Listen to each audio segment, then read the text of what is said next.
Nagrada za najboljše literarno delo po izboru Društva slovenskih literarnih kritikov.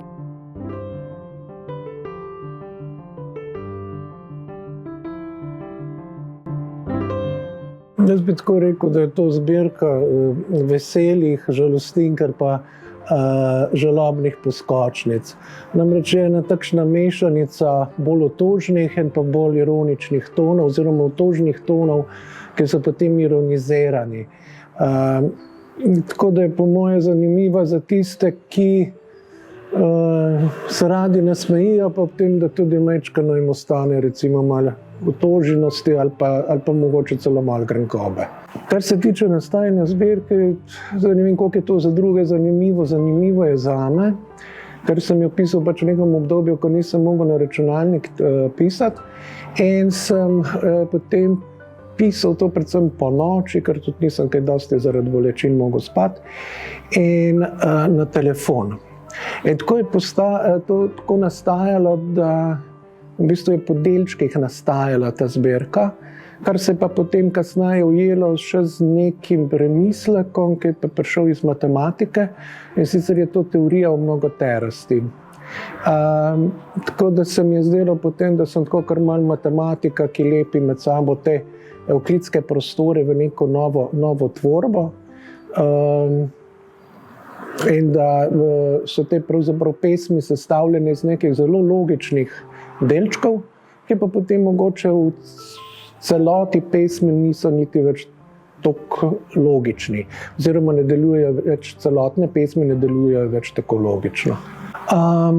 Naslov pesniške zbirke je izpeljan iz enega verza, v bistvu zadnje pesmi oziroma naslova zadnje pesmi, Žalostinka za okroglo zemljo.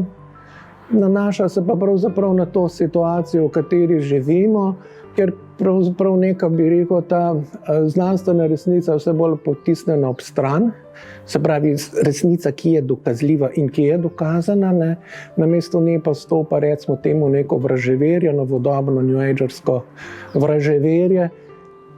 Del tega vraževerja je seveda tudi prepričanje o tem, da je Zemlja pravzaprav ravna in da je ideja o okrogli zemlji zarota. Zdaj, ravna zemlja je pa seveda ploskovita zemlja, je nezanimiva zemlja, je siva zemlja, in meni se zdi, da v nek tak svet nas pravzaprav ta današnja politika vodi.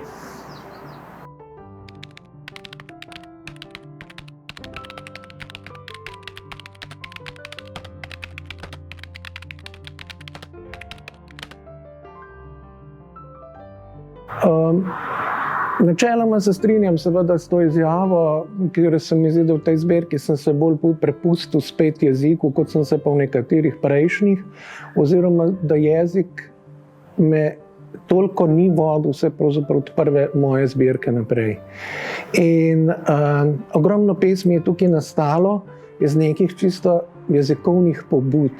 In sicer sem se koncentriral na posamično besedo in jo potem zasledoval bodisi skozi njene zvokovne premene ali pa celo etimološke vidike.